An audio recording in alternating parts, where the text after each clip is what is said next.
ஆண்டவராகிய இயேசு கிறிஸ்துவின் நாமத்தில் காலை வாழ்த்துக்கள். இன்றைய மன்னா, அவர்கள் அங்கே அநேக நாள் சஞ்சரித்து கர்த்தரை முன்னிட்டு தைரியம் உள்ளவர்களாய் போதகம் பண்ணினார்கள். அப்போஸ்தலர் 14:3 முன்பகுதி பாருங்க. யார் யாருன்னா, பவுலும் பர்னபாவும் அங்கேருந்து இக்கோனியா பட்டணத்துக்கு போய் அங்கே ஊழியம் செய்கிறாங்க. நல்லா கர்த்தரை முன்னிட்டு தைரியமாக அவங்க சொல்கிறாங்க. அவர் தமது கிருபையுள்ள வசனத்திற்கு சாட்சியாக அடையாளங்களும் அற்புதங்களும் அவர்கள் கையினால் செய்யும்படி அனுக்கிரகம் பண்ண. அப்போ கர்த்தர் என்ன பண்ணுறாரு, அவங்க கையினால் அடையாளம் அற்புதம் நடக்கும்படி செய்கிறாரு. பட்டணத்து ஜனங்கள் பிரிஞ்சு சிலர் யூதரையும் சிலர் அப்போஸ்தலரையும் சேர்ந்து கொண்டாங்க. அப்புறமேட்டு இவங்க என்ன பண்ணுறாங்க, அங்கேருந்து அவங்க லிக்கோனியா நாட்டிலுள்ள லிக்கவோனியா நாட்டிலுள்ள பட்டணங்களாகி லீஸ்திராக்கும் தெர்பைக்கும் அவங்க போய் சுவிசேஷம் பிரசங்கம் பண்ணுறாங்க.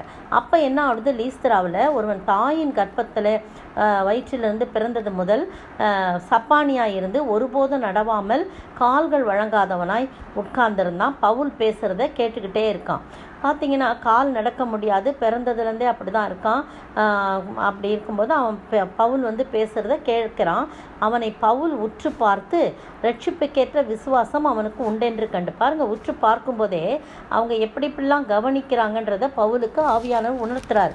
பாருங்கள், பவுல் அவனை உற்று பார்க்குறான். அப்போ அவனுக்கு ரட்சிப்புக்கேற்ற விசுவாசம் அவனுக்கு இருந்ததை பார்க்குறாங்க. பார்த்துட்டு பரவாயில்ல, அவன் ஒரு விடுதலை பெறக்கூடிய விசுவாசம், நான் எப்படியாவது விடுதலை பெற்று விடுவேன், நான் ரட்சிப்பு அடைவேன் அப்படின்னு சொல்லிட்டு அவன் அதை ஆர்வத்தோடு அந்த செய்தியை சுவிசேஷத்தை கேட்டுக்கிட்டு இருந்தான். உடனே பவுல் என்ன செய்கிறாரு, நீ எழுந்து காலூன்றி நிமிர்ந்து நில் என்று உரத்த சத்தத்தோடே சொன்னான். உடனே அவன் குதித்து எழுந்து நடந்தான் என்று சொல்லி போடப்பட்டிருக்கு. பார்த்தீங்களா, எவ்வளோ அருமையான வார்த்தைகள். பவுல் செய்ததை ஜனங்கள் கண்டு தேவர்கள் தான் மனுஷ ரூபம் எடுத்து நம்ம இடத்துல இறங்கி வந்திருக்கான்று லிக்கோவனியா பாஷையிலே சத்தமிட்டு சொல்கிறாங்க.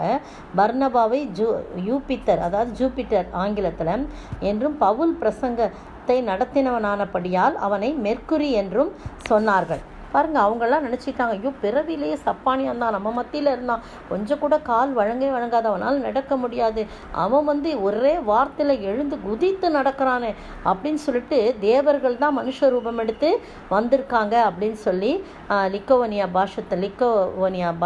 பாஷையில் சத்தமிட்டு அவங்க சொல்லி பர்னபாவுக்கு ஒரு பேரும் ஜூபிட்டர்னு பேரும், பவுல் பிரசங்கம் செஞ்சப்படனால அவனுக்கு மெர்க்குரி என்று சொல்கிறான். அது மட்டும் இல்லை, அவங்க பட்டணத்துக்கு முன்னே இருந்த யூபிட்டருடைய ஜூபிட்டர் கோயில் இருக்குது. அந்த பூஜாசாரி எருதுகளையும் பூமாலைகளையும் வாசல் அண்டையிலே கொண்டு ஜனங்களோட கூட அவர்களுக்கு பலியிட மனதாக இருந்தார்கள். அப்போ பர்னபாவும் பவுலும் அதை கேட்டபோது ஐயோ சொல்லிட்டு தங்களுடைய வஸ்திரங்களை கிழித்து கொண்டு கூட்டத்துக்குள்ளே ஓடி உரத்த சத்தமாய், மனுஷரே ஏன் இப்படி செய்கிறீங்க, நாங்களும் உங்களை போல தான் பாடுள்ள மனுஷர்கள் தான், நீங்கள் இந்த வீணான தேவர்களை விட்டு வானத்தையும் பூமியையும் சமுத்திரத்தையும் அவர்களை யாவற்றையும் உண்டாக்கின ஜீவனுள்ள தேவனிடத்துக்கு திரும்ப வேண்டும் என்று தான் உங்களுக்கு பிரசங்கித்தோம். மற்றபடி நீங்கள் எங்களை நீங்கள் கடவுளை ஆக்கக்கூடாது, எங்களுக்கு எந்த பலிகளையும் செலுத்தக்கூடாது அப்படின்னு சொல்லி சொல்கிறாங்க.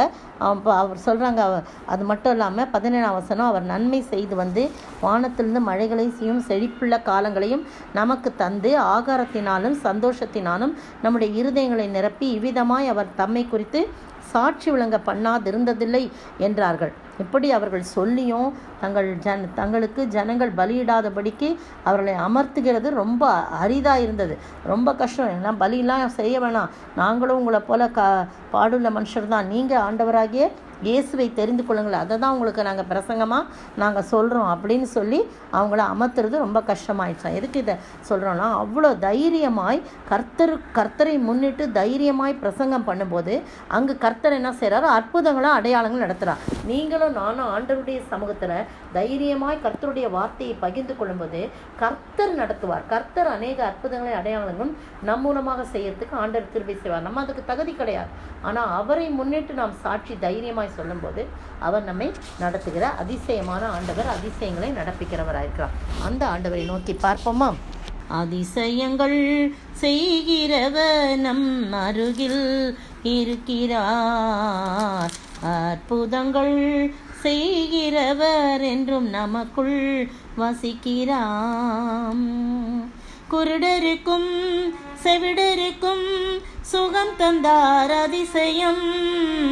குருடருக்கும் செவிடருக்கும் சுகம் தந்தார் அதிசயம். ஒரு சொல்லாலே மரித்தோரை எழுப்பினார் அதிசயம். ஒரு சொல்லாலே மரித்தோரை எழுப்பினார் அதிசயம். அதிசயங்கள் செய்கிறவர் நம் அருகில் இருக்கிறார். அற்புதங்கள் செய்கிறவர் என்றும் நமக்குள் வசிக்கிறார். ஸ்தோத்திரிக்கிற ஆண்டவரே, துதிக்கிற ராஜா, நாங்கள் தைரியமாய் கர்த்தரை முன்னிட்டு காரியங்களை உடைய சுவிசேஷத்தை அறிவிக்கும் போது நீர் கர்த்தாவே எங்களுக்காக அற்புதங்களை அடையாளம் செய்து உடைய நாமத்தை மகிமைப்படுத்துகிறீர். அதற்காய் ஸ்தோத்திரம். அப்படிப்பட்ட தைரியத்தை எங்களுக்கு தர வேண்டும் என்று கர்த்தரும் மீட்பரும் ராஜாவுமாகிய இயேசு கிறிஸ்துவின் விலையேற பெற்ற நாமத்தில் ஜெபிக்கிறேன் பிதாவே, ஆமேன். நேற்றைய பதில், போரடிக்கிற மாட்டை வாய்க்கட்டாயாக என்று மோசேயின் பிரமாணத்திலே எழுதியிருக்கிறது. 1 கொரிந்தியர் 9ஆம் அதிகாரம் 9ஆம் வசனம். இன்றைய கேள்வி, தன்னை எப்படி இருக்கிறவென்று எண்ணுகிறவன் என்ன செய்யாதபடிக்கு எப்படி இருக்க கடவன்? தன்னை எப்படி இருக்கிறவனென்று எண்ணுகிறவன்